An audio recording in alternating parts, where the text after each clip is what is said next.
Painting with Menoth John is presented in Super Legitivision. Super Legitivision, the future of podcasting. It's .com.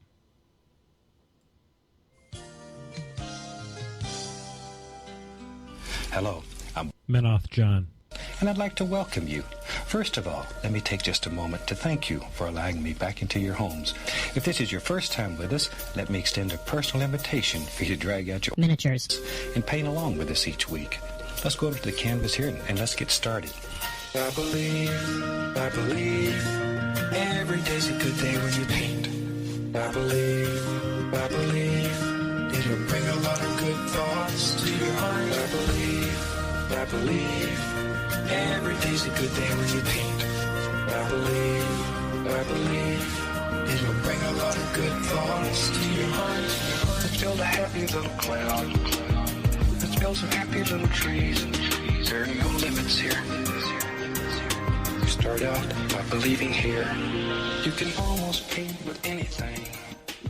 All you have to do is practice.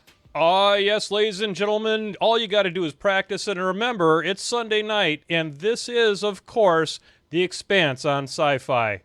Or is that just an alternative fact? Ladies and gentlemen, I am, of course, President for Life, Menoth John. I'm not giving it up. I'm going to reestablish my dominance as president of War Machine and Hordes. I'm literally lifting my leg on the entire community right now to mark my territory as president for life of War Machine and Hordes. You know, they can march on Washington and they can break McDonald's or Starbucks windows or do whatever they're going to do, but they can't stop because millions of people are watching right now. Anyway, ladies and gentlemen, I am president for life of War Machine and Hordes, Menoth John, and of course up here, where you see them up in the catbird seat, of course we have with us Mr. John Spencer. Hello. And, of course, we have the one and only, the irrational Gonzo. Woo-woo. Hey, everybody. Hey, everybody. We are so psyched up to bring you this on a Saturday night. You know, it's 2 o'clock in the morning, and we're not really sure where we're going with this, but we are going to keep on trucking, as it were. You know, the last thing we do on every show is we ask, what kind of sandwich are you eating? And, of course, tonight I'm having a glass of Bluebird or possibly Robin. What about you, John Spencer? I have no idea what you're talking about, but I'm going to assume you're talking about my apple cider whiskey. Okay. And what about you, Gonzo? What are you eating for your snack? Bacardi 151. Bacardi 151. And then I'm going to do some vanilla porter with this today. Very nice. You know, we're all praying for Gonzo tonight. This may be a story about an entire show about alternate facts, or it just might be Mistakes Were Made Part 2. So on behalf of Gonzo and his continued being alive, hey, Ron. Ron. Okay, folks, That's really good cold. We're not going to keep up this shtick about alternative facts too much, but we are going to do it a little bit. So, alt sandwiches are indeed drinks. That is correct, folks. So I'm back. Europe, I was there, and I did some things in Europe. I was there looking at roasters, because that's kind of what my job is for Starbucks. And I was in Amsterdam in Germany. So on behalf of the Painting with Menoth John community, I'd like to give a shout-out to Tsitsi Summerling, former Grand Poobah of the Netherlands WTC team, and super awesome guy that came up to Amsterdam, and we went out and we had beverages and we had food. I went to a ostensibly a Mexican restaurant in Amsterdam, and I had a Cuban sandwich. So I was having a Cuban sandwich in a Mexican restaurant in Amsterdam with... I thought you weren't going to do the alternative facts the whole show. No, this is truth. This is truth. I thought you were going to get high while you were there. I know, right? So, but it was delicious, and I had a passion fruit mojito also. That actually sounds all really good, and I'm slightly jealous now. It was very good, and the meal came to 115 euros, so it wasn't cheap, but it was delicious. No, that's not cheap at all. Mm-mm. But once in a while, you got to eat well. Oh yeah, and we weren't stopping for nobody. And then Tsitsi took me out to a couple other joints out there in Amsterdam, and we drank some more. So it was good. In public transportation, folks, you can get just liquored up in public transportation. You're fine. So I recommend the Amsterdam. I'm going to give it a half a shot of Kraken, only because you catch a contact buzz coming out of the Amsterdam Central Station, which, if your company has drug testing, you might go positive just by walking through the place. So, how was your week, guys, Mr. John? It was good. It was good. Good. Fairly unexciting. I mean, I did watch a brand new to the theaters movie I'm going to review later. Oh, there you go. You didn't catch it on Twitter? Oh no. Oh no, I saw Triple X, The Return of Xander Cage. Fuck yeah, baby. I'm sorry for you, but we'll get more on that later. We'll get more on that later. Gonzo, what about you? What was the highlight of your week, my friend? Oh, my weekend. Outstanding. Spend some good time with some friends, see some old friends, hang out with some new friends, play some games. Be an asshole. I mean, play a really crappy list. I mean, yeah. Oh, that's fired. So, guys, here you go, folks. We're going to focus on the positivity here on the Painting with Menoth John show. You know that about us, and these are like our little positive moments here from our week. I want to give a little bit of a program note for next week, ladies and gentlemen. Next week, I am actually going to be at this time in midair, heading back to Europe. So next week, the co-host with the most is going to be the host with the most, and he's going to be running the show from Maryland. Which, if you can draw a straight line between Michigan and Maryland. So we know that's possible. There's mountains. It would have to go over the mountains. Well, come on, man. We're going to use technologies of drilling. We're going to have like a beam shoot out just like in the core, and it's going to go right through the mountain, and it's going to go right to Maryland using unobtainium. I can't argue. You use the core as your scientific reference. That's right. That's like a documentary from the future brought back to the past, and it's gonna shoot right through there, and it's gonna present you next week with Painting Without Menoth John, and it's gonna be hosted by Mr. John Spencer with co-host with the most. We call him 151. He's the Gonzo. And so we're going to be paying dividends. It's going to be like that for 2 weeks, where I'm going to be gone. I'm going to be out there for 2 weeks. And, if this show wasn't literally in the middle of the night in Netherlands, I might show up in the chat room. But that is just not going to happen. So what? You say that now, but you'll be checking up on us. I know how you are. You'll walk in and go, "Why are y'all having strippers?" and, I've already taken my. You gave it away. You weren't supposed to give it away, dude. That's old hat for this show. That's old hat for this show. I take my shirt off at least once a season.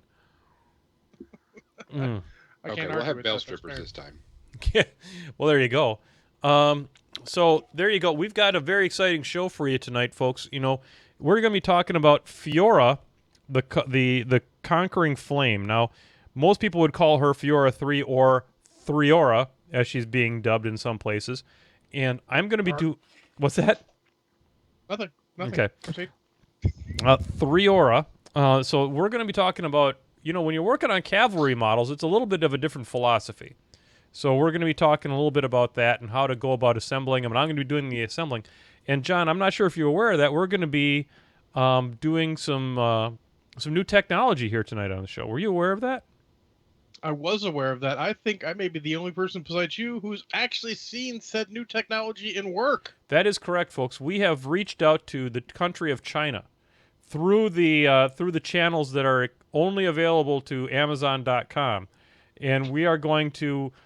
We have obtained certain secret documents and apparatusi that have been considered to be too dangerous for us to use, but we're going to use them anyway. And we have a new over-the-top camera. I'm going to call it. We're going to go to over-the-top cam. You got to turn your hat backwards. You got to take your trucker cap, turn it backwards before you use the over-the-top camera. That's right.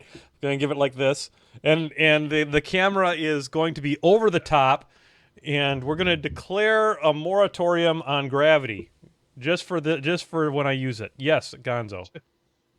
quick question. We all have to have this truth. Are you filing the penis off on Feora3? I will be keeping the penis on Feora3. There will be no penisectomy done on the anatomically correct horse for Feora3. Okay. You know, folks, if you've got models that aren't painted worth a shit, you should probably contact Side Hustle Studios.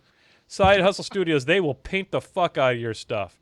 They're you know, Seth Watkins doesn't fuck around. 9 out of 10 dentists have recommended Side Hustle Studios for your unpainted models, and fuck that 10th guy. You don't even know. You know, Wu-Tang Clan ain't nothing to fuck with, and neither is Side Hustle Studios. So much like Wu-Tang Clan, if you need to have your stuff painted, get on over there to Side Hustle Studios, give Seth a call, tell him that Menoth John sent you, and he'll paint the shit out of your stuff. All right. The shit out of it. He'll paint the shit out of it. The fuck. Yes, exactly correct. All right, folks, we're going to cut over to the new technology cam. All right, here we go. Ooh, scary. All right, here we go. It's coming in. Okay, so this is going to be challenging to figure out how to point this thing so that it's like all backwards and upside down. So there you go. So this is our new technology, folks. We have embraced string theory and particle physics to get us this to work. And I'm going to also engage my secondary lighting source here to add extra glare. Let's see how that goes. Oh, that's horrible. We're not going to do that. I'm going to take this, I'm going to turn that light off, and it's still just as glary, so we're not going to worry about that. This is the box for Feora3. She comes in a box from Privateer Press. And as you can see, she's a 1418 caster. She's got Assault, she's got a Horse, and she's immune to fire. She has a Spray 10 Pow 12, which is it's essentially the same weapon she had in her Fiora 2 incarnation. And then she's got the Apocalypse blade on it. And then her horse is a Pow 12. You know, I can't disagree with a Pow 12 horse. Can you, guys? Not without getting kicked in the face. No. She's still Focus 6. They had to keep it fair. So let's see here. She's got on her spell card, she's got the Banishing Ward. She's got Fire Step, which I played before I went to Europe. I played a game with Fiora 2, and Fire Step got me the win, which was super impressive and super fun. Talked about that before. Insight. Fire Step's good. Oh, yeah. Insight, which is a +2/+2 to damage rolls against models that are in her command area, which is 9 inches. This is going to sound nitpicky, but it's Insight, because Insight is a different spell. Okay. I know it's really picky, but they're going to name two spells almost exactly the same sounding name. We got to be careful, because the Insight does something else entirely, as you know. Well, yeah. Okay, so Insight. So it's like one syllable, right? Yeah. I wonder what it is in Dutch. It's probably something like or something like that. It was more like Gamorrean, I think is what that was. Yeah. Pretty sure that was Dutch too. So in other languages, I'm sure there'd be a better differentiation between the two words, but yeah, or there'd be like three O's in a row or something like that. Yeah. Molten Metal, which I just realized upon closer looking at the spell, can be cast multiple times per turn. And with a Hierophant, she gets to do it 4 times a turn. I think that's pretty good to be able to lay 24 damage on a Jack just by looking at it.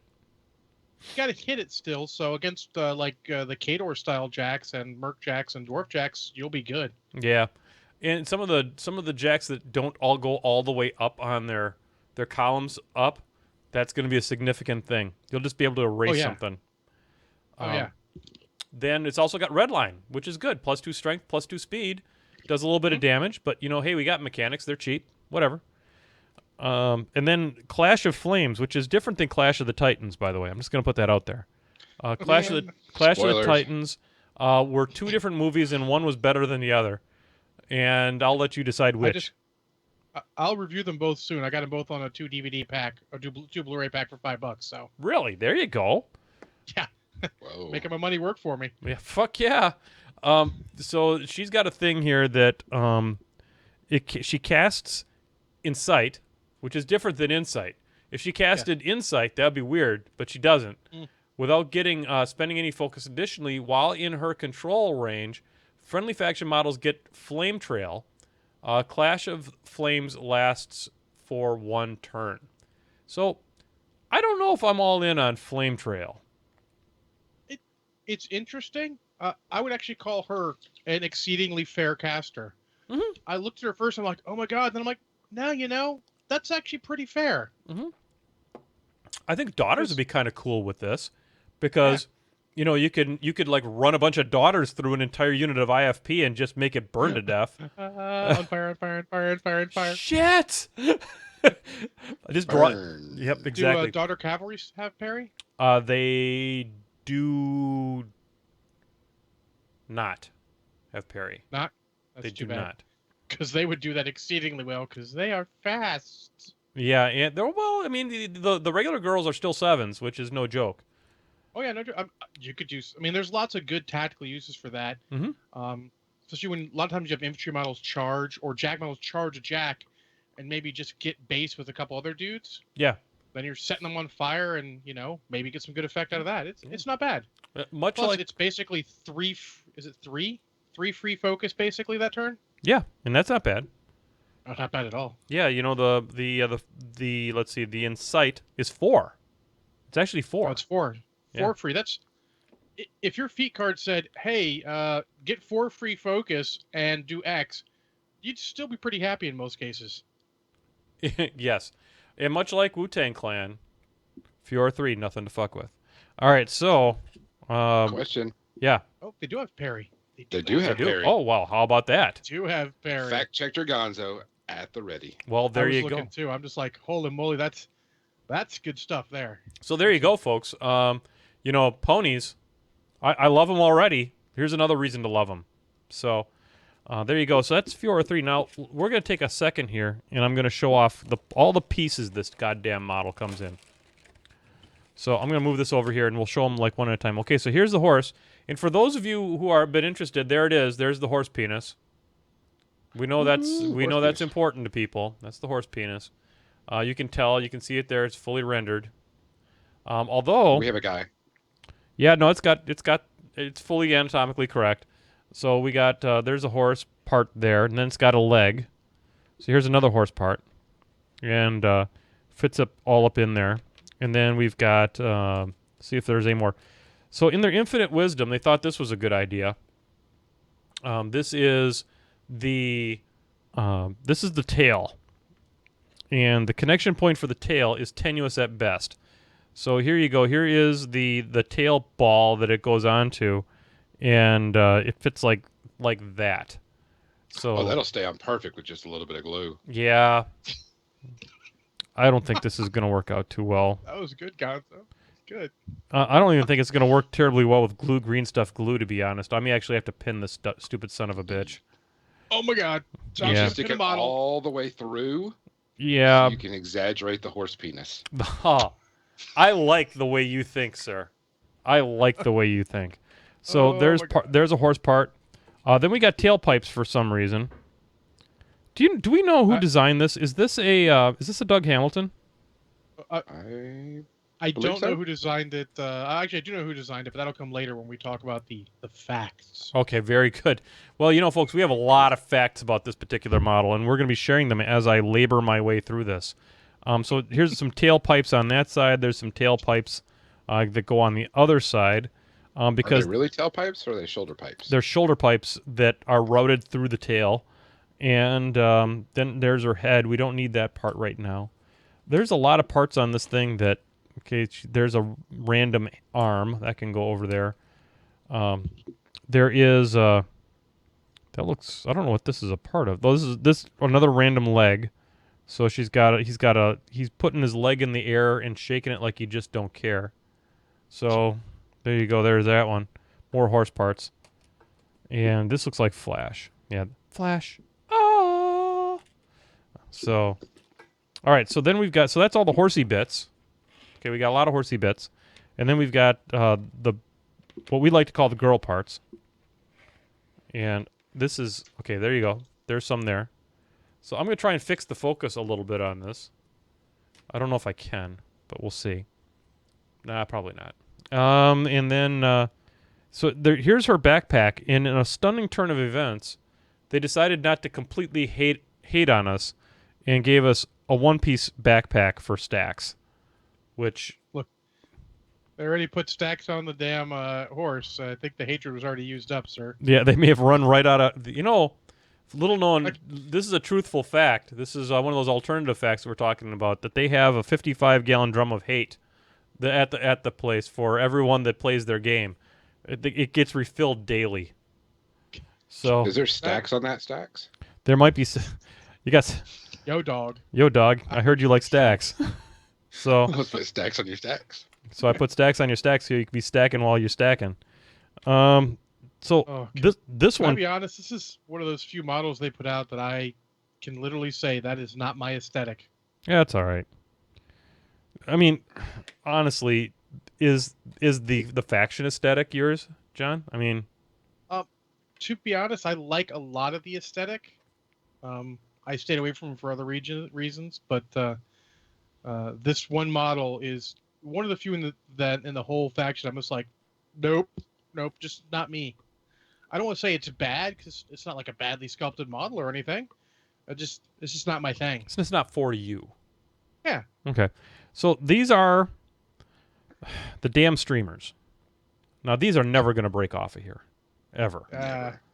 Pure hatred. Hatred. Those things are going to be on there like super glue. Might not With rock cement. even put these on. Thinking real serious about it. Because otherwise I'm just going to be picking up pieces out of my bag on a regular basis. What? It's not going to be a complete model then. Okay. That's right. Yeah, and when I roll up on Masters tournaments and stuff, woo! If So, you're feeling froggy and you want to next level some skills, John, mm-hmm. take a paper clip or a brass rod, pin in, and have it go out, and then just sculpt your own streamers to go on there. Oh, there you go. That's kind of an interesting idea. Something to think about. All right, so we're going to get started on this thing. We are going to start off with the first step in any of these things where you've got resin models is you have to deal with these kind of insane little plugs that are on the back of it. And the best way to do that is to use a clippers. In fact, I think it's the only way to really deal with them. It's the You can clippers. fight it if you want. I guess it could, but I'm not going to do that right now. $5. $5 if you do it. $5? All right. Let's see here. So, $5, I can do that. All right, let's put it on the face cam so you can see it me really actually do it. Watch him chip a tooth. Well, it's no joke. I've chipped tooth on shit like that before. Well, not like that, but I can't do it. before. It is. I can't do it. Do I have to successfully do it or just try to do it? No, you have to successfully do it. No half-ass shit around here. Fuck, man. That's right. All right, let's see here. Ain't without John. No half-ass shit around here. There's a T-shirt right there waiting to happen. Well, I just voided that $5. All right, so ladies and gentlemen, I don't recommend trying to bite the resin off. I think it's poison, isn't it? Isn't the resin like poison? Yeah, that's no bueno. I don't know about to eat, honestly. I'm sure it's not good. Okay. Breathing it is actually the worst. Breathing resin dust is the worst. I don't think there's any other podcasts for War Machine Hordes that talk about eating resin. Do you? I think we've broken some new ground tonight, folks. Broken new ground. That's right. For once, we didn't steal our shtick from somebody. I know, right? So We should make that a challenge every time some new resin model comes out. Can you bite or clip? bite or clip. We'd be like we'd be like good mythical morning. Can you does it bite? No. Feora3 does it bite? I can't participate because my front teeth are not real. They're fake. They're Okay. actually all artificial. I am Oh my- Cyborg John. Oh my God, you're like that guy from James Bond. You're like Jaws. Just I wanted something that looked better. Didn't go full Jaws. Okay. Let's see here. So there you go. There's some. So now the next step here is to what I like to call, it's a very professional term, get the shit off of it. So I'm going to be working here on looking for mold lines. So professional. I'm going to try and get some more light in. Get a little more light That's on what the we are, subject. Gonzo. Pure professionalism. Actually, absolutely, man. We've taken professionalism. We've made it more professional. You know, my Right. professionalism is the best professionalism. Damn it, you got to it before me. Yep.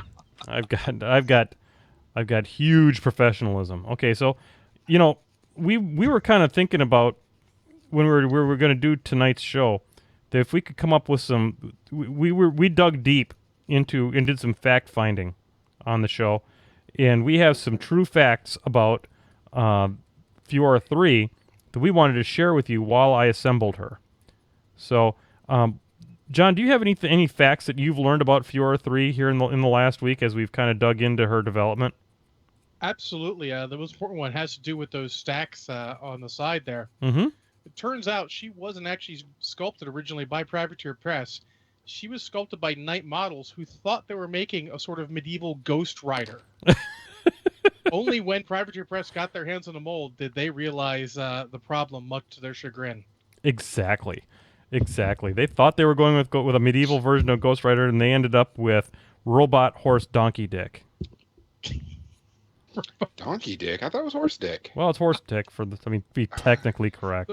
Donkey Dick rolls off the tongue better. It does. It's alliterative, doesn't it? Isn't it? That's a word. So we're going to interject fake news into our real news, is what you're telling me. Well, it's not really fake news. It's more alternate facts. So, like, right now, folks, to give you an indication, we're at 60,000 individual viewers right now. 60,001. Someone else just came in. All right. Yep. Give them credit. Yep. So, I've seen Twitch streams, and there's got to be at least 60,000 on this one. You better not be filing that penis off. I'm not. I'm filing the mold line that is very oddly placed on this. So you're making the picture of the penis is very pronounced then. Well, it's got to be smooth. You can't have any mold lines on it. You don't want a rough penis in you. I mean, on you, or near you. Why don't you you ought to get some more of that 151 in you, Gonzo. We haven't quite crossed the line of taste yet. Oh, we can cross it. We crossed the line. We're going to the second time. We're about to lap that shit. Oh, I can give you a really good. No. That's okay. We don't need to test. We're fine. Pay no attention. So, folks. I don't even know where we went. We just sing off this way. Usually it's me that's pushing the envelope of taste. Then we brought Gonzo on the show. And I blow that shit out of the water. Yep. Yes, So I guess I'll put the explicit tag on this episode. Probably a good idea. Probably the. I like that you blew the penis a little bit too. Hey, okay. We have gotten emails from people that have said they watch this show with their kids, and we do use all these terms in complete sentences. Our apologies. Yeah. So we do. In our defense, we are slightly drunk. Yeah, I'm Not yet. somehow I'm not, and ended up blowing the morality horn. How the hell did that just happen? Anything? Yeah, I know, right? Welcome to Bizarro All right. Land, 2017. Yeah, Bizarro. All right. The So, reason why I make such a big joke about that is because we have a guy that plays Minoth, and he files all of them off completely smooth. So it's a running joke around our store. I guess it's just not. Yeah, So makes them basically, uncomfortable. so he's decided to do a theme for us based on Game of Thrones. Is that what I'm hearing here? Oh, right. Anyone else have any more Feora3 alternative facts? Yes. Hit us, Gonzo. Please save us. Just think about what you just said. I know. What do you got first, Gonzo? I actually remember seeing her actually at Lock and Load. They showed a sculpt of her at Lock and Load, and Doug Hamilton got extremely pissed off at everybody after he showed it. Really? The reason why, he asked someone not to take a picture, and what happened 5 minutes later? Somebody took a picture.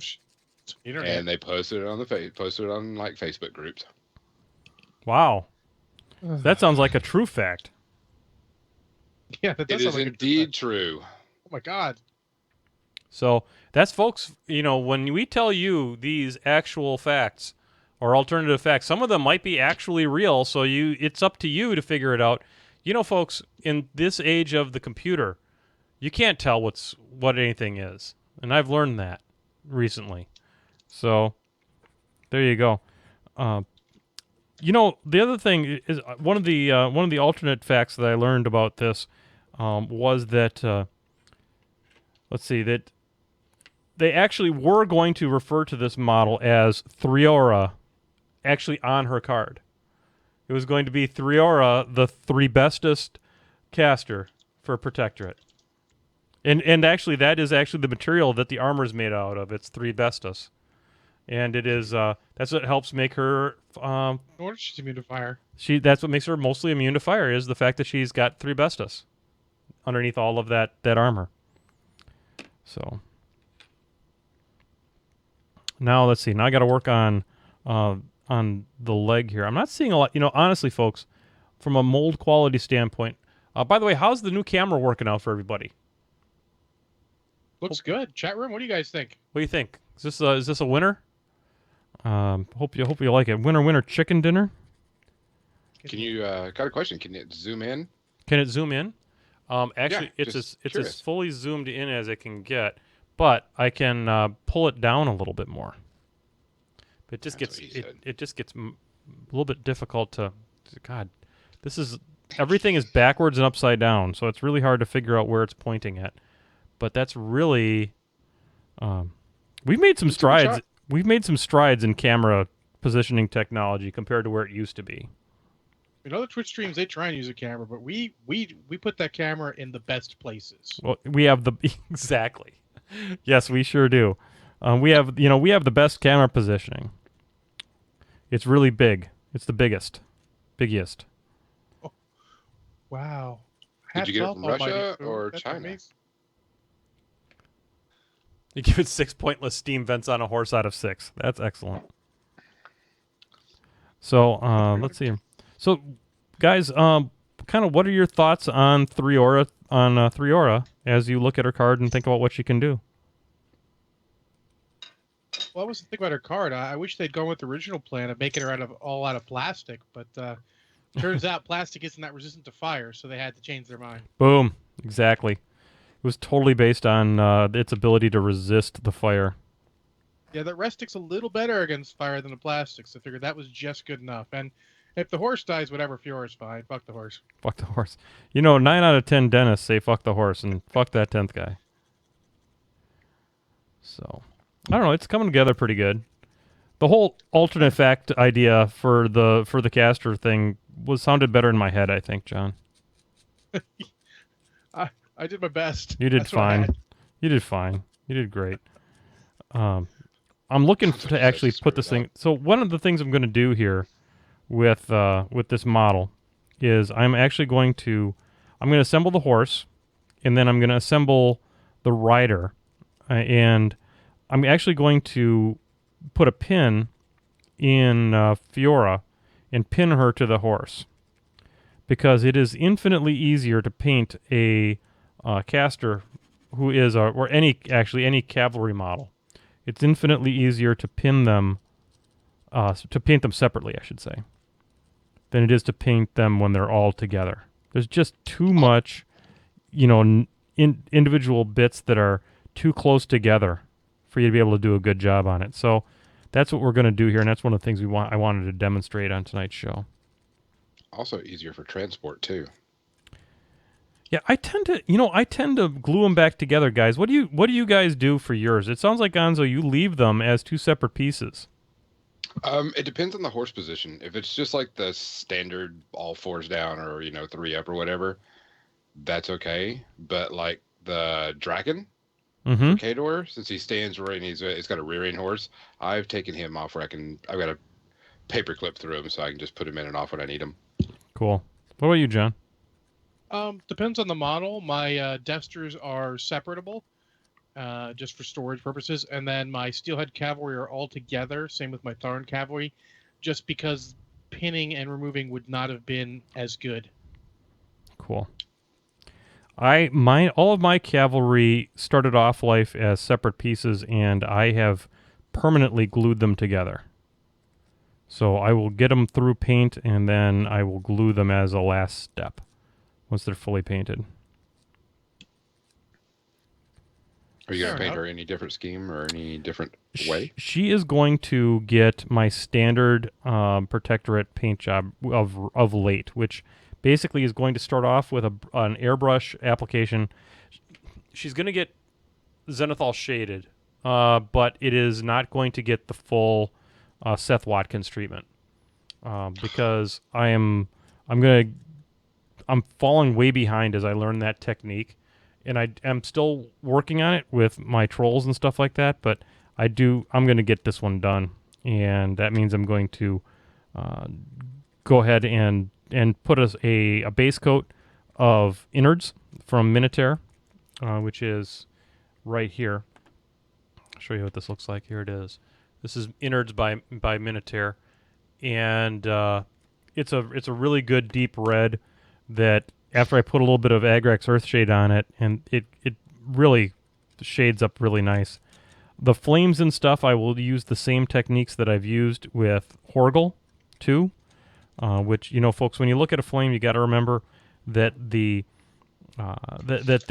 whitest bits are going to be towards the bottom and where the flame is first coming out, because that should be the hottest, and then it'll transition to yellow and oranges and some blacks out towards the edge. And you can do a good job of doing some of that stuff with dry brushing as well as with some wet blending as well. So, but that's going to be about it for the special stuff. The thing that is interesting about this model is that it's armor literally all over the place. What? The best part about this whole camera shot? What? Your crotch. That's great. That's fantastic.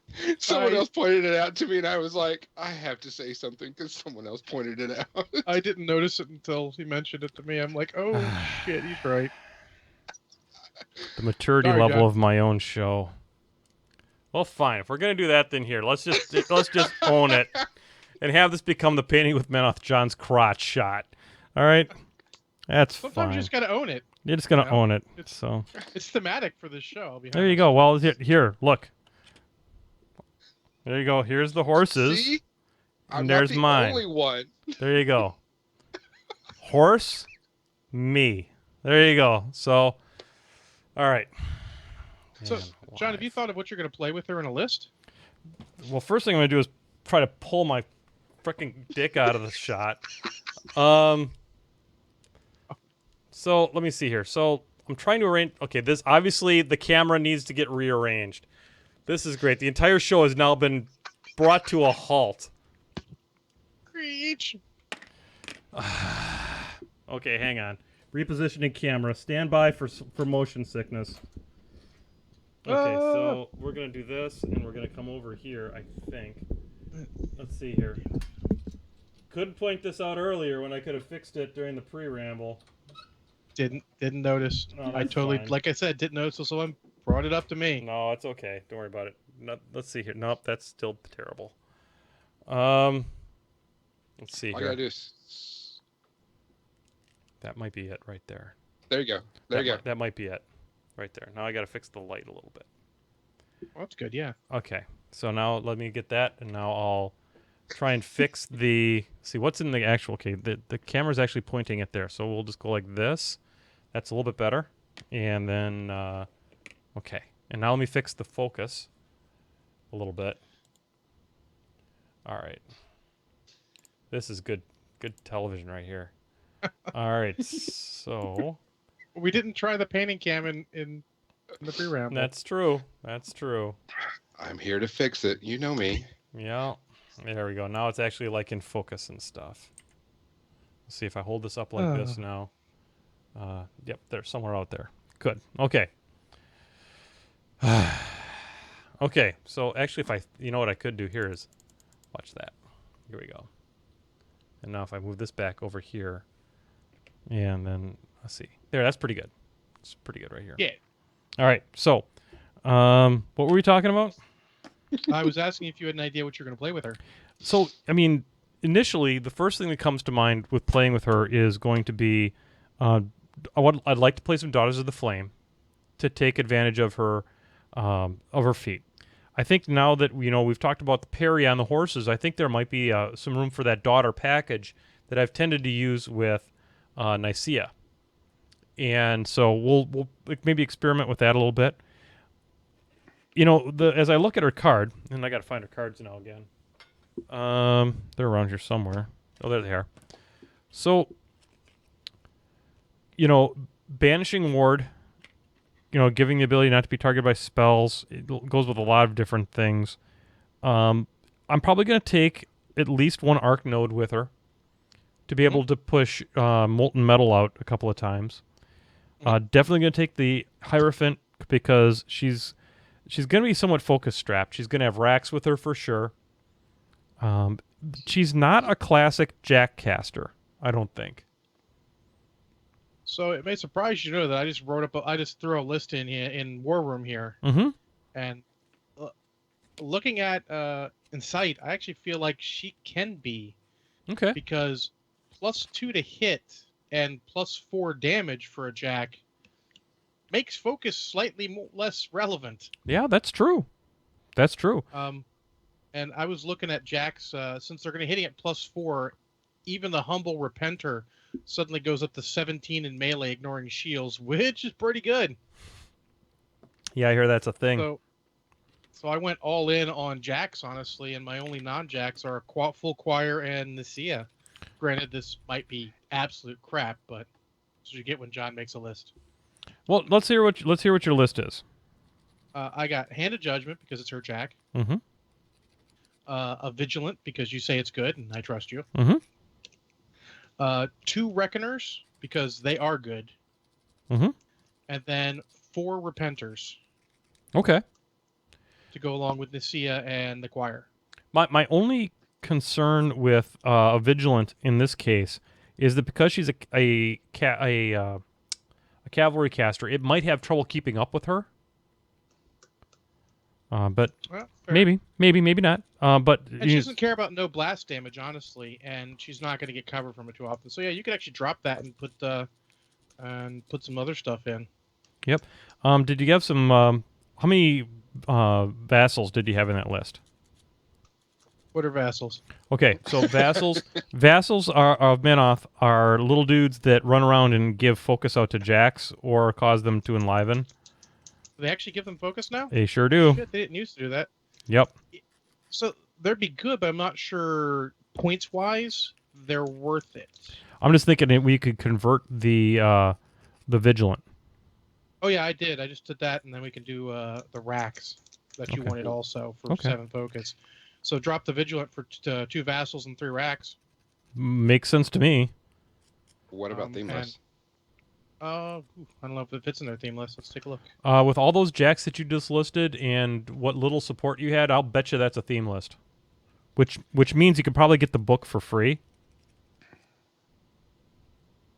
And which theme lift gives the ambushing Daughters of the Flame? That's This the one. other one. Okay. Oh, the other one. So you're looking at Creator's Might is what you're looking at, right? Yeah. My our Menoth player was pulling that out this week, and people were like, "The hell?" Ambushing Daughters Oh. are pretty serious business. Yeah. You'd have to lose lose Nicaea, Okay. which is fine. She's just one of those models that I'm like, I love. She's like a model I'd love to have in Mercenaries, but she's not. Let's see, drop her. Yeah, and you can't really build her with the other theme list, which is the Flame Guard Yeah, okay. one, because it just doesn't make sense. So as it stands right now, you end up getting both vassals for free. Yeah. So 3 and points. losing Nicaea, you end up with basically 11 points to spend. Okay. So for 11 points, what solos do you have available to you? Solos. Tristan, not really going to be worth. Well, Tristan could be worth it. Once you drop the Vigilant, may not be as worth it. Yeah, he's gonna be a little squishy. Actually, I can still get another free solo. So you'd say the Covenant of Menoth, I'm certain. I'd put the book in for sure. Well, book in for free. Seem good. Yes. So I'm still 11 points left, and not a lot of choices. You can get mechanics. You can get, like I said, Tristan. You can get another choir. Maybe 2 mins rather than a max. You could get for 11 points, you can get yourself into another small Jack. Well, actually, I'm gonna try. Let me go and alter this other one. I'm actually gonna try 2 min choirs. I think that's actually a better It- way forward for it- only 2 more points. It tends to be more what I do with Protectorate. I tend to run min choirs rather than full large ones. So we can Devout, Dervish. What the hell is this? Purifier a new one? 2 melee weapons, POW 13. Draco's overtake. Dragoon goes all cav list. Any good with her? Yeah, I mean, Flame Step's gonna mean you're gonna put everything on fire, but she doesn't do any. Actually, no, that's not true. She does Incite. That works on everything, not just Jax. I just thought about Jax inherently because of flamethrowers, Yeah. because Menoth. So actually, yeah, I think it could do all catalyst. Let me finish this one up real quick. Yeah. I feel like your best bet with 9 points left is to just go all in on another Jack. What do you think? Vigilant, Purifier, or Devout? Or Dervish? And 2 A points. Devout might be a great way to go because it'll give you a shield guard in the list. Shield Guard, and it And can actually get base to base with her as long as because she can reposition back to it. Yeah. So I think that's probably the way to go, to give her a little bit. Go ahead. Plus, it's pretty good. I mean, 13 spear POW and Mhm. 11 shield. Yeah, and I That's mean, not bad at all. and it's going to be up in the fray, which means it's actually going to be a POW 17 spear. So I think that's probably the way to go. I'd run that list. That's not a bad list at all. So This. all right. So let's Let see me- here. So there you go. There's a little bit of tech to go with that model. Yeah, Just me looking at what I would play with her. we had some questions this time too, didn't we? For this We do. episode. Get those. Let me save this list just in case someone asks me about it later. I like Yep. to save everything I've worked on. Yeah, because I will ask for That that makes- list because I'll play that list. And that being said, if you guys ever want to see me dojo any caster ever, throw me an idea. I'll put it out on my next one of my co-host corners, and I'll send you a copy of that podcast too, so you can listen to my thoughts on it. I did it with Cray earlier in the week because PG Bowie was asking what we think about Cray, and maybe it was last week, but one of those 2 weeks, and I was just quickly dojoing when I was sitting here. Cool. Good fun. Questions. Yeah. All right. Let's get some questions here. Almighty Foon wants to know if you got Eye of Truth as well, or just Fiora 3. Eye of Truth is on order, and I will get her this coming Thursday. Excellent. Oh, give me 1 second. Someone just gave me an idea. Okay. Next one, where we're going, Kev Bryant.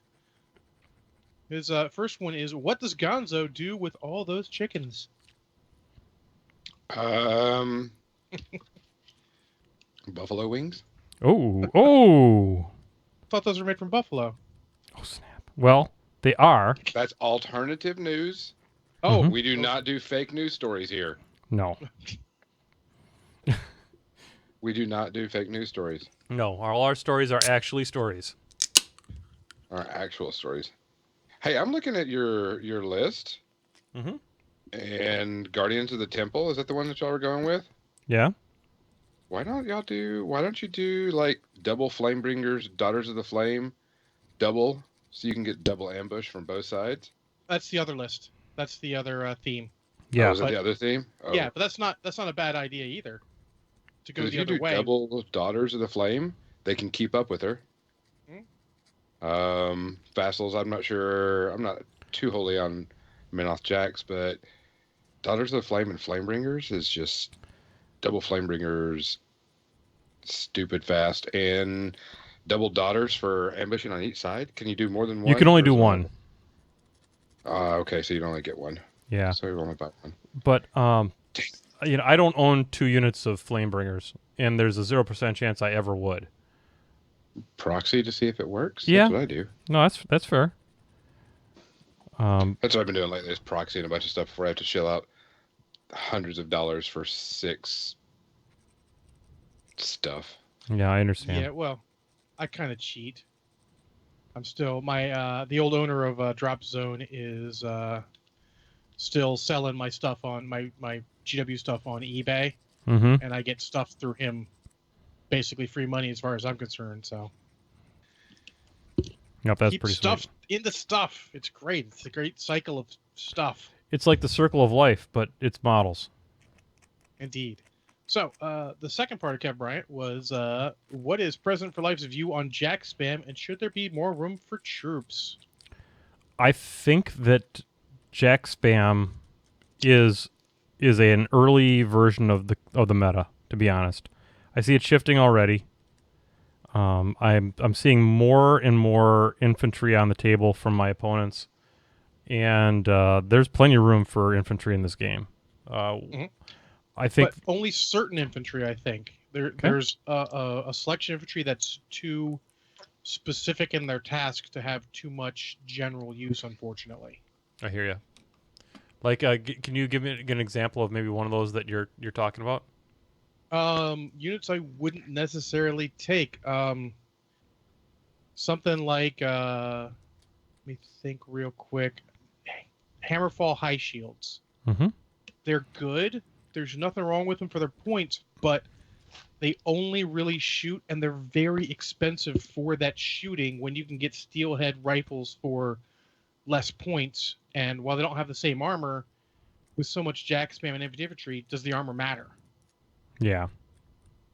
So there's a lot of troops that are not quite there yet, but there's some great units out there still. You've got the Idrians, you've got the Statixis Raiders. Why are not Crix players playing more Statixis Raiders? They're still good. Holy moly. We've been seeing a lot of our Crix players playing a lot of Mercs, especially like Crow's Cutthroats. Crow's Cutthroats have seen a really big resurgence with Crix because you don't have to buff them. So I feel really, really stupid because I just, in the last week or so, read Backstab carefully and realized you get a bonus die to hit and damage. I was just taking the +2 to hit for being in the rear. Jeebus. Yeah. Backstab's legit. Especially when you can, what is it? What's the placing spell? Pick them up, turn around. Oh, telekinesis? Telekinesis. Yeah, Thexus telekinesis stuff. Throw some Crow's Cutthroats. They're not as good as they used to be. Like, I got to live the dream a couple times, luckily, with the whole turn around something, and then Crow's Cutthroats go forward and get the poison die and the extra die for backstab. Good times. Trying to figure out where the devil my green stuff is. Uh-oh. It's gonna be a short assembly episode without green stuff.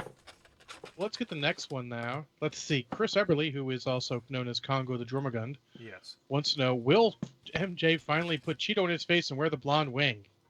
Not this episode. But that may or may not be an actual true fact. I think it'll happen at some point. Especially at the $5 level for Patreon. Have I mentioned, folks, that we have a Patreon? Have I mentioned that ever, John? I don't think so. I think it's people don't really know so much. Well, folks, if you enjoy this show and would like to continue to have the show continue to be a thing, get on over there to patreon.com/menothjohn. Look at it at the bottom of the painting cam there, next to the Side Hustle Studios. Patreon is the number one way to keep the lights on here at Painting with Menoth John, and we got a couple new patrons this week. I don't have them written down, but Barry Rave Bomb accelerated his giving, so he is now crossed over to he's above the $2 level, which means he'll be getting the co-host corner from now on, and he'll also be getting a Painting with Menoth John car magnet. So that's at the $2 level, and he even went beyond that. So, and then we had a new person pledge as well. So I'll be sending out rewards to those individuals. But join the group. We'd love to have you as a part of the folks that help keep the light on. We call them cronies, because much like the current administration, money is the key to access, and we will be more than happy to listen to your suggestions. Congo's second question is, will Kador ever get back its rightful lands? Yes, but they will be littered with pockmarks of rockets. They are going to be literally like a wasteland of rocket impact craters. But yes, they will get their lands back because that is what has been willed, I guess. What the hell's my green Imperial Romans stuff? or Germanic tribes? Germanic tribes all the way. You want to go with anyone? I'm guessing the Germanic tribes would have German food, So you got to go with the German food because it's legit. But Rome's in Italy, and Italian food is good. yeah, Plus wine. yeah, and it does. I know. I guess. I'm gonna go with the Romans in this one. Okay, so I've got some. There's a disagreement here already. What about you, Gonzo? You're the tiebreaker. Germanic tribes. There Oh. we go. Oh, that's my boy. That's my boy. That's why I brought you on this show. All right. So, and what are you? I thought it was for dirty jokes. That too. And to point Then, out crotch cam. And then he wants to know his last, as he calls them, important question is, why haven't we started a galactic empire? Well, there's a lot of reasons for that, and I'm going to mostly say lawyers.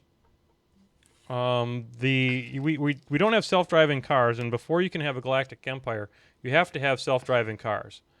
We've learned that, and Hoverboards. yeah, hoverboards, stuff like that. Then we go ahead and I think that's mainly the biggest reason is the lack of those that the too many lawyers. What about you, John? What do you think? I think we'd have to be galactic rather than planetary before we could have a galactic empire. Shit, we can't even all agree planetarily. I know, right?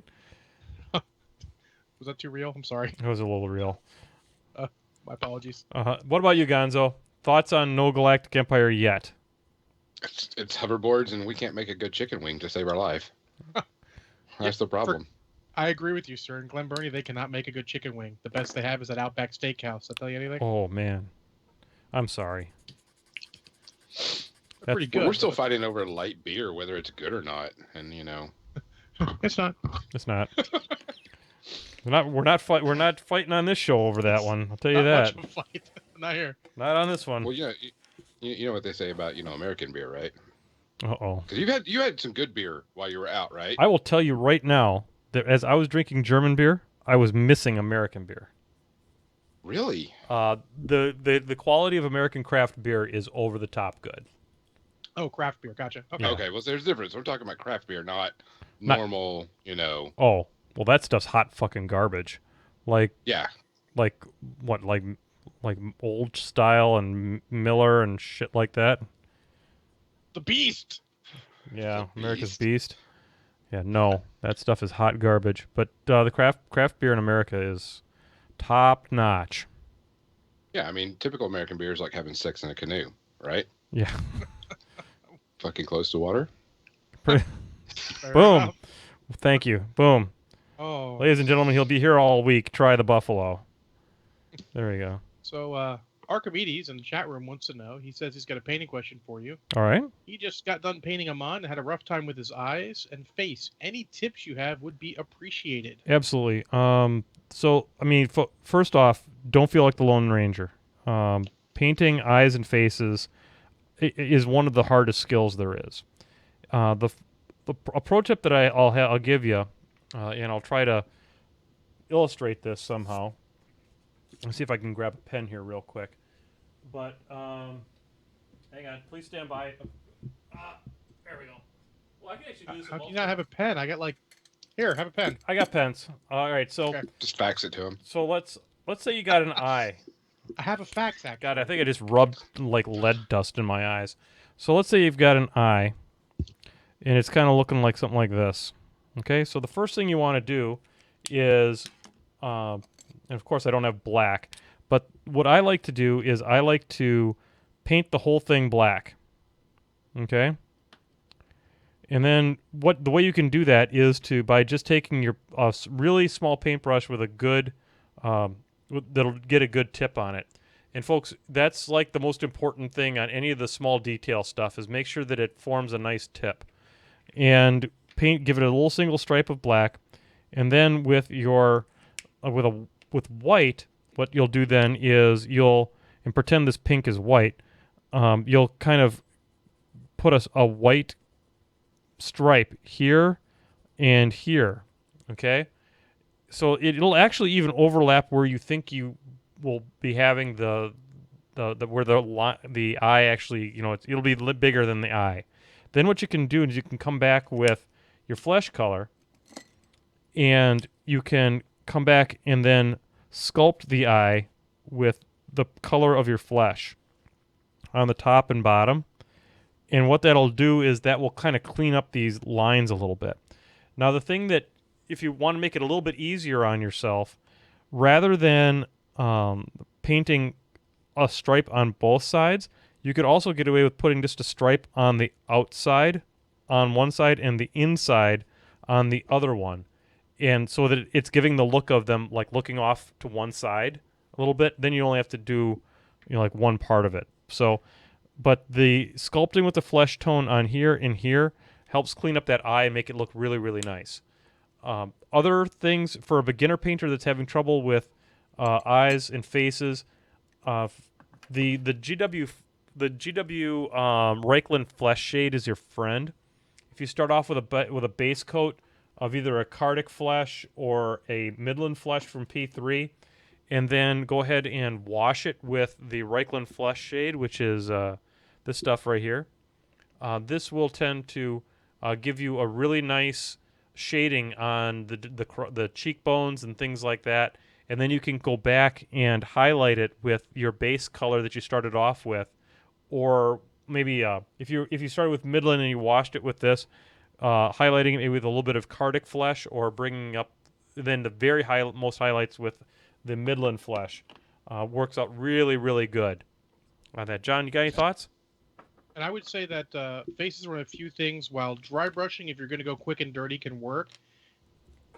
Even if you only highlight the face, it makes the most difference on the face compared to the rest of the model. Yeah. Your cheek, think about where you'd expect light to be a little bit brighter on towards the end of the top of the bridge of the nose, along the cheekbones, especially like around in here, and then maybe down by the person's chin or something like that. So those are all kind of some thoughts on to do with that, and I hope that's helpful. All right. Next one is from JP Rendanzo. He wants to know, score and errata, top tier, true or alternative fact? Top tier. I think they'll turn out to be top tier. I think they got enough balance. They had every model looked at in their stable, so I have a feeling they're going to be top tier. Yeah, I think they're going to be really, really good. Yeah, they're going to be solid. I don't see any issue with them. They're going to be good. I'm actually not. When I look at a scoring player and I'm like, okay, I see what he's got. Yeah, I'm a little concerned now. Used to be, I'm like, oh, scoring, let's be over turn 2B and I can go snap a smoke. Not so much anymore. No. Cool. All right. I'm going to get one more serious one out of the way. It's kind of longer, but and then we've got David Kelly with a bunch of questions, but they're all easy, quick, rapid-fire answers. Okay. Lightning round, one might say. Oh my, there's a callback. That's like professional podcasting you got going on right there. Thanks. Brian Latour wants to know, do you feel the War Machine community is too negative sometimes? I absolutely think it's far too negative sometimes. He feels like a lot of times discussions of War Machine, especially online, end up in the realm of complaining about what sort of OP bullshit is out there. This can cheapen people's victories and make them feel bad for playing lots of Cato Warjacks or whatever the latest boogeyman is. I couldn't possibly agree with you more. Yeah, there's a lot of negativity out there. Don't listen to it. Ignore those people. If you're feeling exceptionally witty, you can lambaste the trolls, but don't feed them, because that'll just keep them going. Just thank them for their opinion, send them on their way, and get the people with the good opinions and constructive criticism in there to help us keep this game in a great place. Yeah, there's no good can come from feeding the trolls, that's for sure. So, Gonzo, your thoughts? Oh, I agree. There's way too much negativity.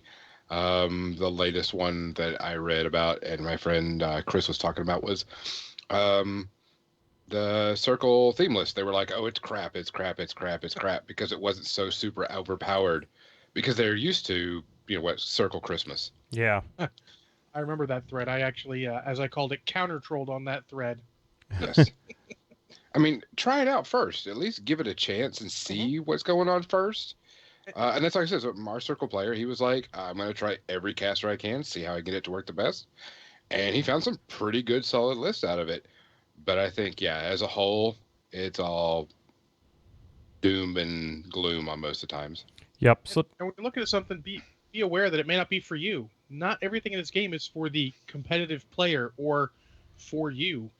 Well, Pagani may twitch again, but playstyle is a legitimate thing that the average player has. Yep. And something may not work with your playstyle, may not be what you want from the game.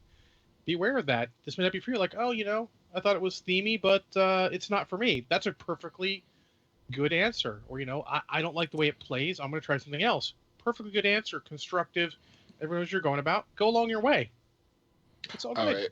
Prime example was Mark II. I hated Runes of War. Mm-hmm. Couldn't get it to work. Wasn't my style, even though it was considered one of the top tier lists to play. Yep. Hated it.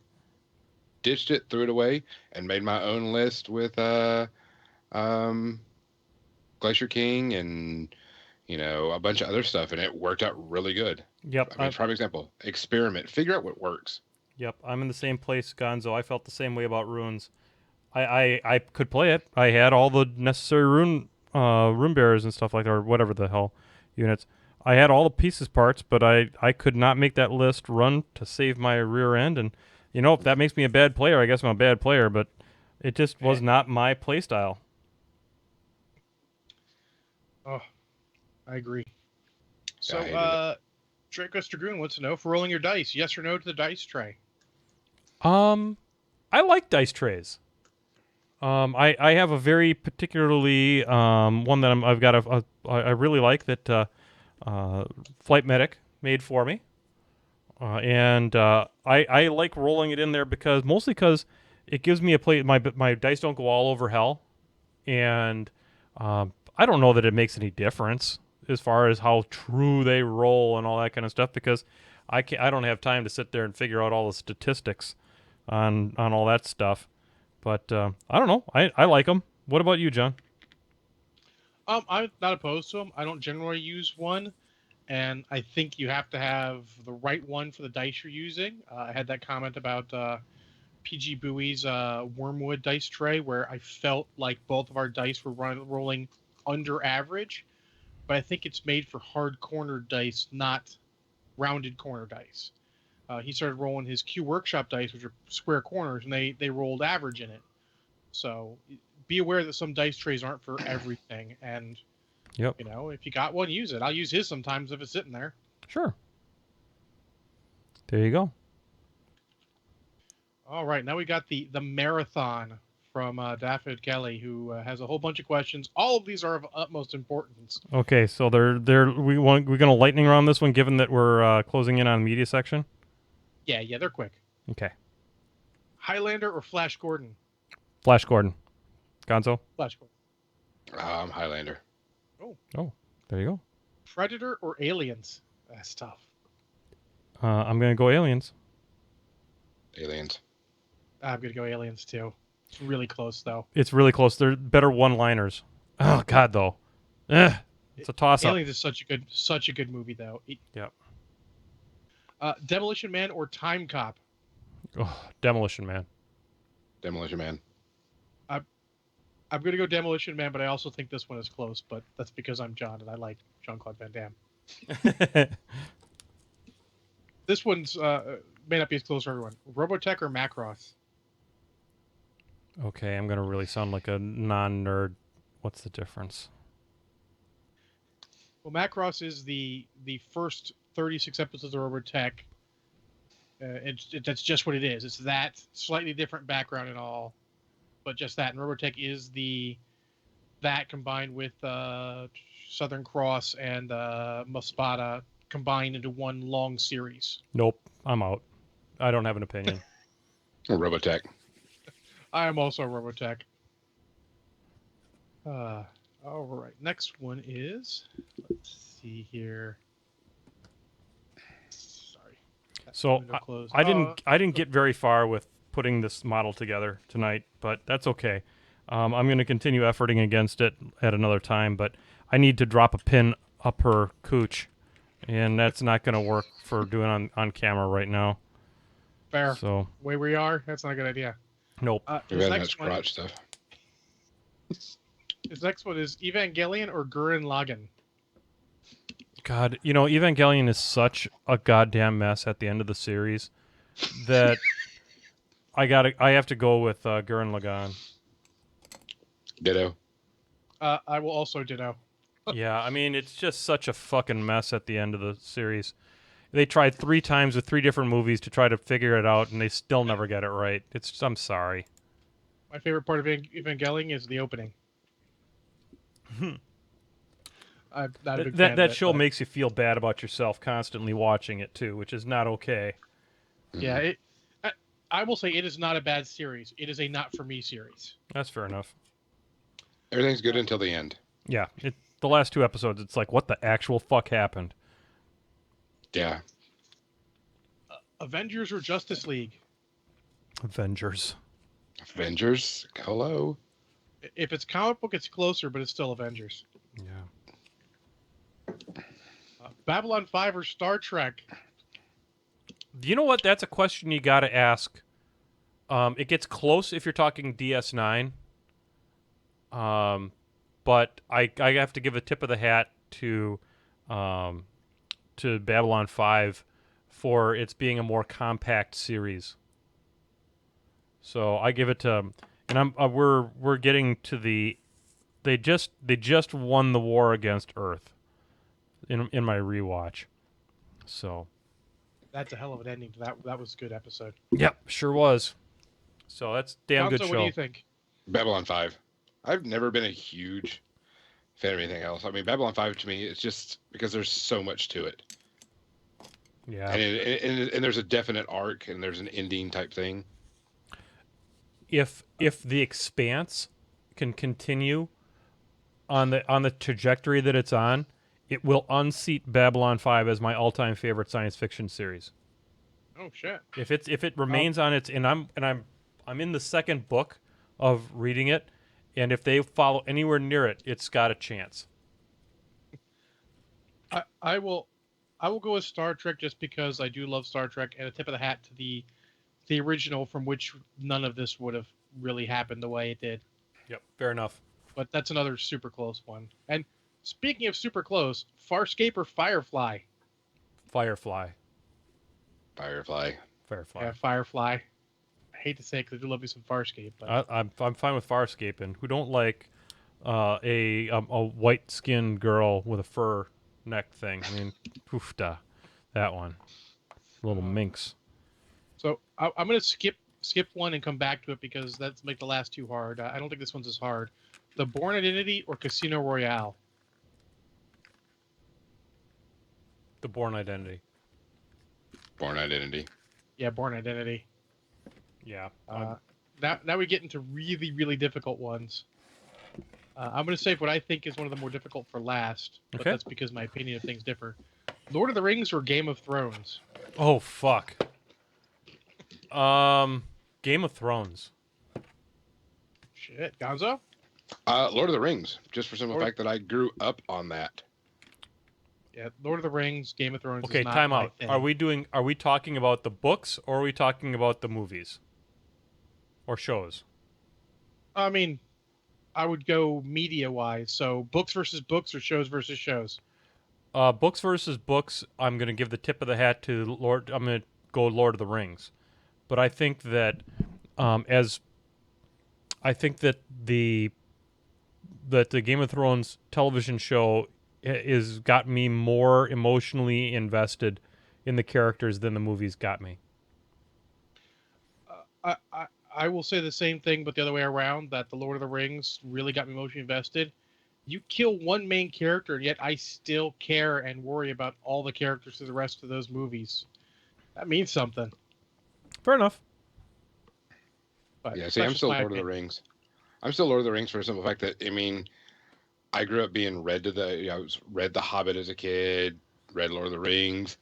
I didn't read Game of Thrones books that much because I knew they were like, here, read this book. And I'm like, okay. And the TV show's coming out. I'm like, okay, I'm putting the books away because Well- I don't want to be spoiled. And I didn't want to be, why didn't they do this in the book? Why didn't they do this in the movie? Why I don't didn't they do know. this in the TV show. I have not read them either. I've heard how they are written, and I wouldn't read them because from what I understand, they are ponderous.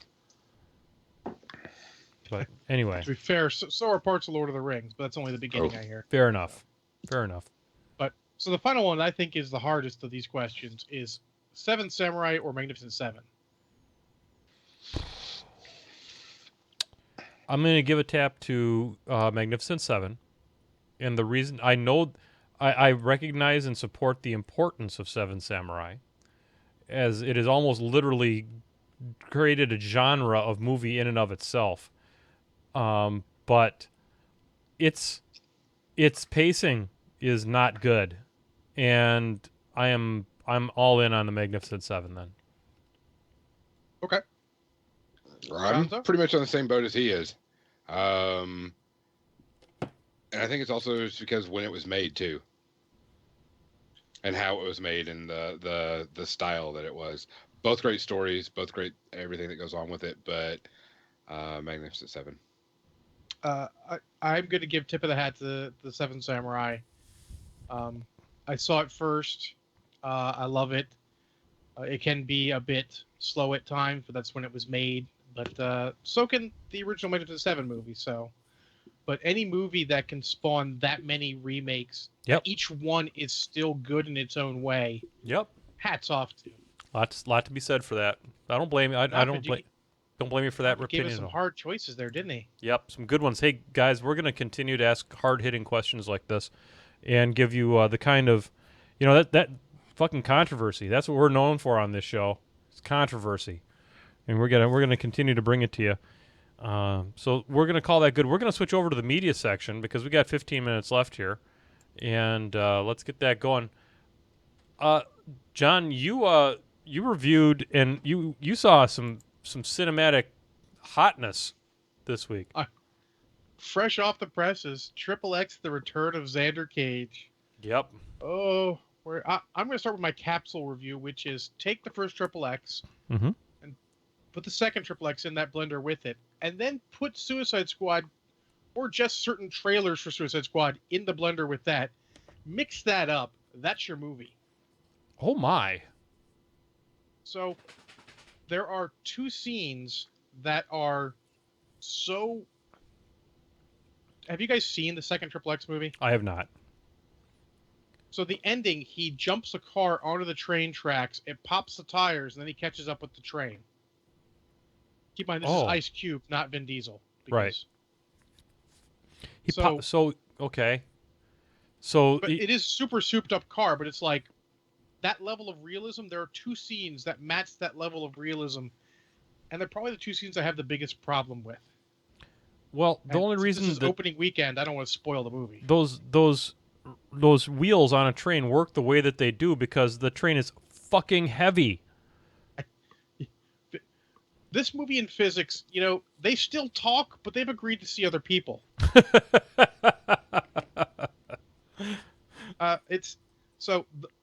Those two scenes aside, two scenes where you're just like, and one of them's not very long, the other one you're just like, okay, I guess I'm in still. Those two scenes are a bit rough. The rest of the movie is solid. There's some slow points. Tony Gonzalez should have just retired from the NFL and not been in a movie, but he wasn't terrible. He's like a tertiary character, but it's like didn't need to be in the movie. They could have gotten an actual actor who was big and would have done a little better and brought it up a notch.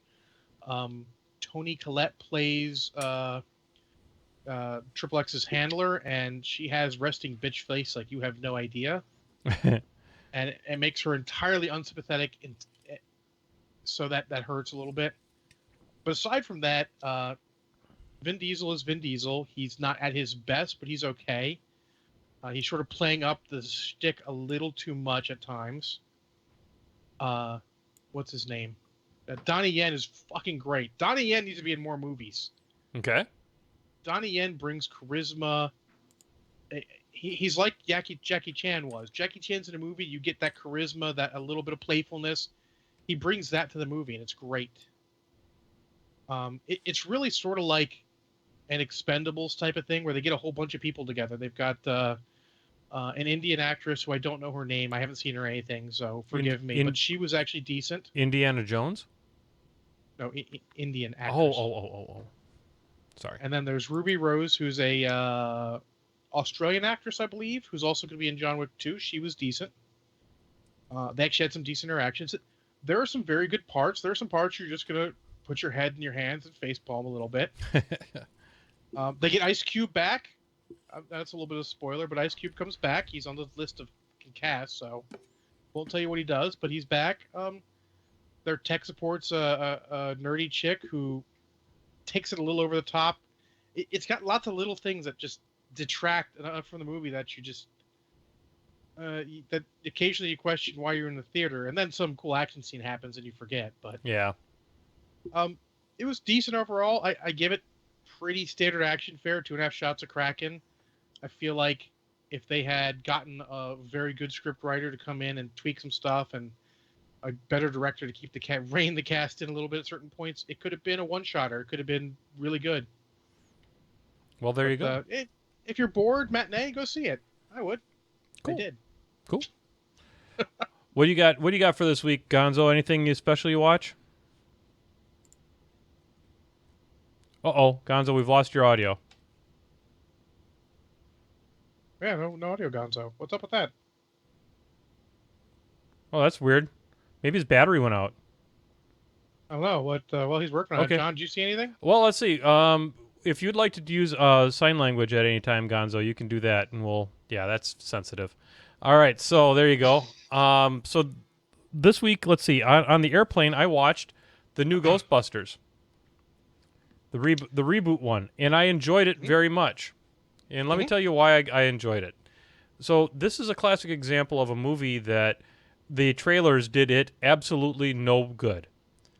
I don't think that they even portrayed the characters terribly well in the trailers. In that I think they played up the angle of, oh look, they're women, too much. They did. And they didn't need to do that. And the characters were actually quite. And even though it had been a long time since I had seen the trailers, having seen them colored my impression of them at first. But then as the movie went on and they developed the characters and all that kind of stuff, I really got to like the characters.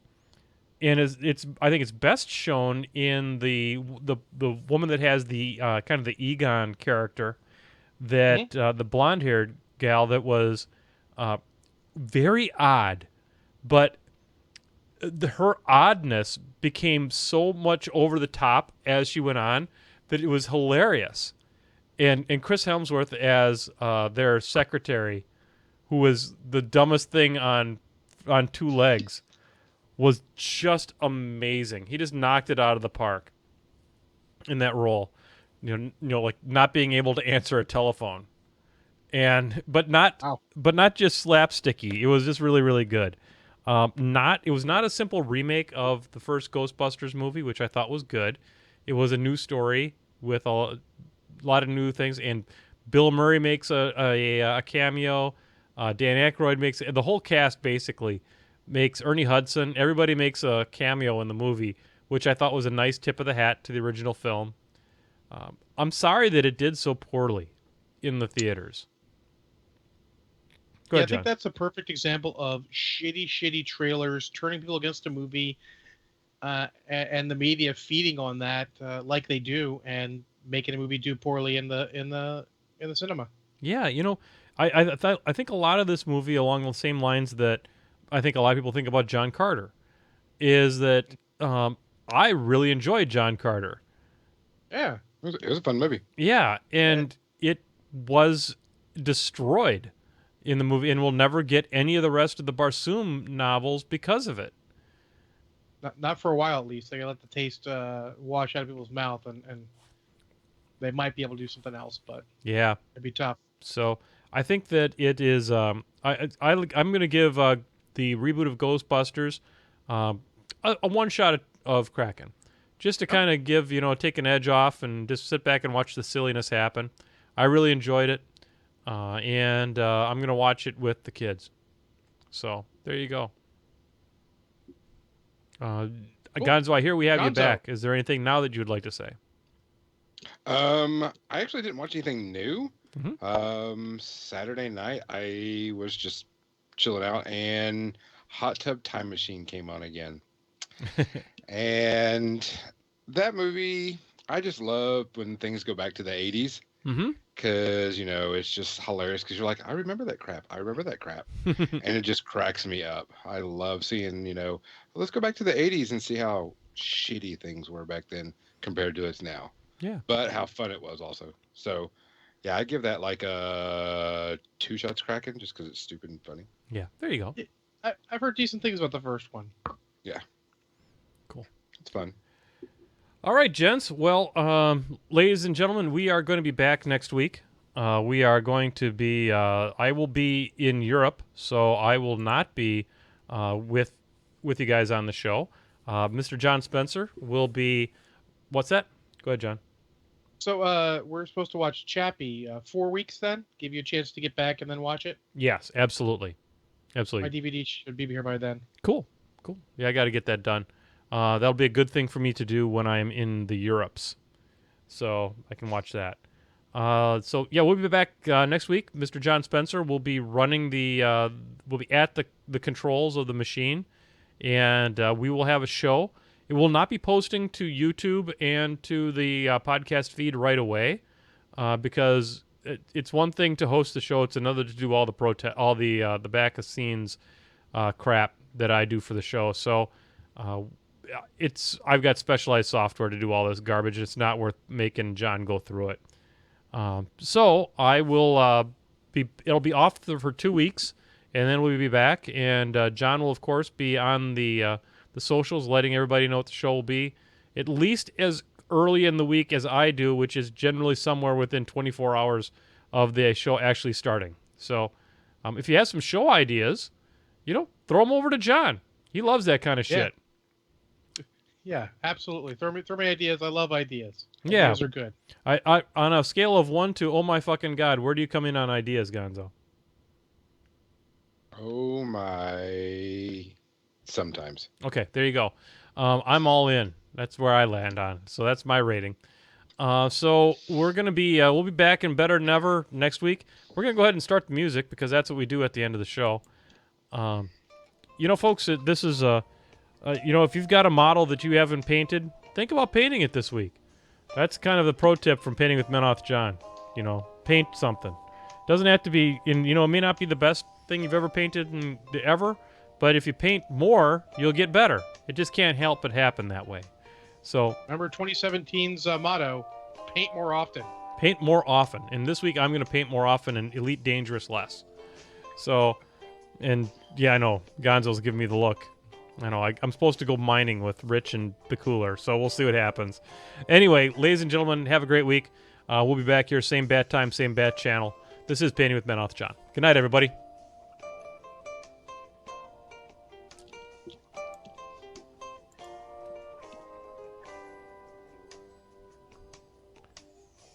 Next week with less crotch cam.